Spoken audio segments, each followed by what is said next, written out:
Assalamualaikum warahmatullahi wabarakatuh. Alhamdulillahirrabbilalamin. Wabihi nasta'in wa ala umri dunya waddin. Wassalatu wassalamu ala asrofil anbiya wal mursalin. Walhamdulillahirrabbilalamin. Amma ba'du. Pertama-tama marilah kita panjatkan puja dan puji syukur kehadirat Allah Subhanahu wa taala yang dimana kita telah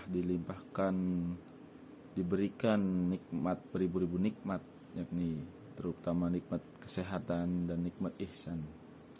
Tidak lupa pula selawat serta salam mari kita limpah curahkan kepada baginda kita Nabi besar Muhammad sallallahu alaihi wasallam serta keluarga dan para sahabatnya.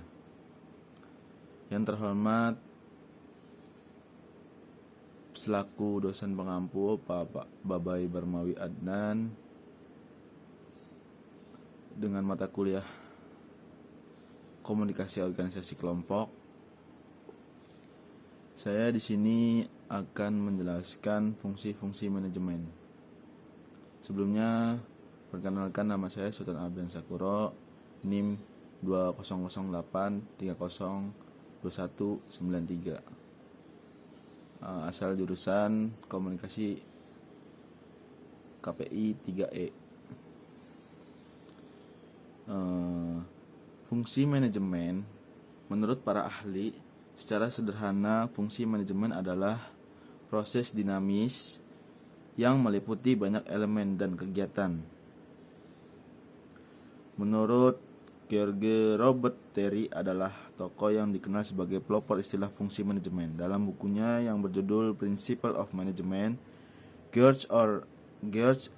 Terry menyebutkan bahwa fungsi manajemen adalah proses khas yang melibatkan perencanaan, perorganisasian, penggerakan, serta pengawasan untuk mencapai tujuan yang telah ditetapkan.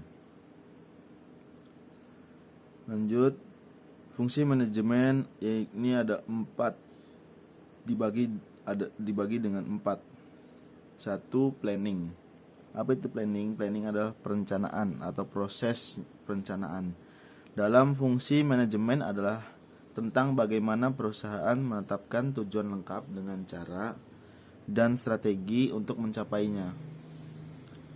Dalam fungsi perencanaan, manajer perlu mengkaji dan mengevaluasi berbagai kemungkinan rencana alternatif sebelum memutuskan suatu tindakan.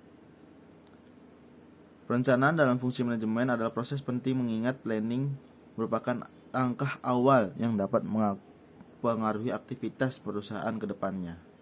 Tanpa perencanaan yang matang, fungsi-fungsi manajemen lain tidak akan bisa berjalan dengan optimal. Dan yang kedua, organizing.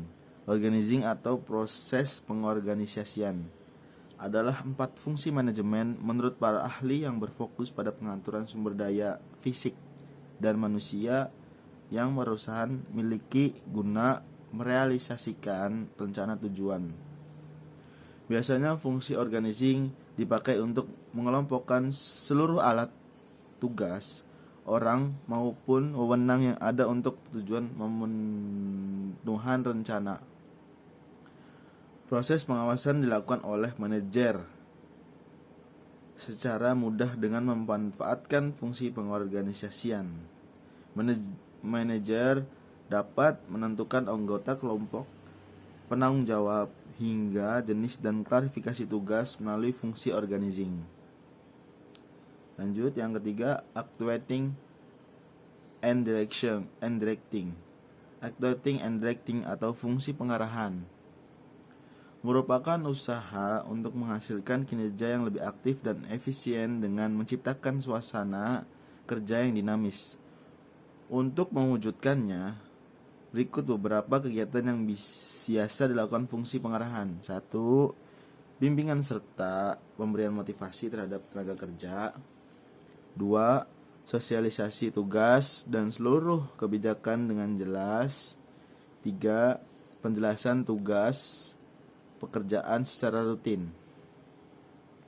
4. Controlling atau proses pengawasan. merupakan 4 fungsi manajemen menurut para ahli terakhir yang digunakan untuk tujuan pengendalian. Fungsi controlling juga dapat dimanfaatkan sebagai alat untuk mengukur kerja kinerja karyawan sesuai standar yang telah dibuat. Melalui fungsi controlling, evaluasi perbaikan dapat dilaksanakan bila memang dibutuhkan. Kegiatan fungsi controlling: 1. Klarifikasi dan pemeriksaan atas kesalahan yang terjadi. 2. Evaluasi target sesuai standar indikator yang telah ditetapkan. 3. Pemberian alternatif solusi atau penyimpangan yang ada.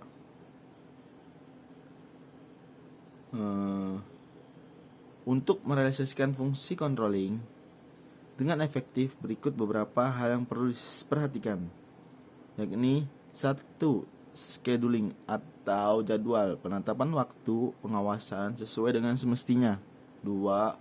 Routing, penentuan cara pengawasan yang diinginkan. 3. Follow up atau pencarian solusi atas sebuah masalah. 4. Dispatching atau suatu perintah pekerjaan yang digunakan sebagai pengawasan. Pengelolaan perusahaan dapat dilakukan secara mudah dengan mengetahui fungsi-fungsi manajemen. Arah tujuan perusahaan ke depannya akan ditentukan dari sebagai fungsi yang digunakan, sebab penerapan fungsi-fungsi manajemen yang tepat akan membawa perubahan baik bagi organisasi maupun perusahaan. Baik, terima kasih atas saya cukupkan penjelasan dari fungsi-fungsi manajemen. Terima kasih. Wassalamualaikum warahmatullahi wabarakatuh.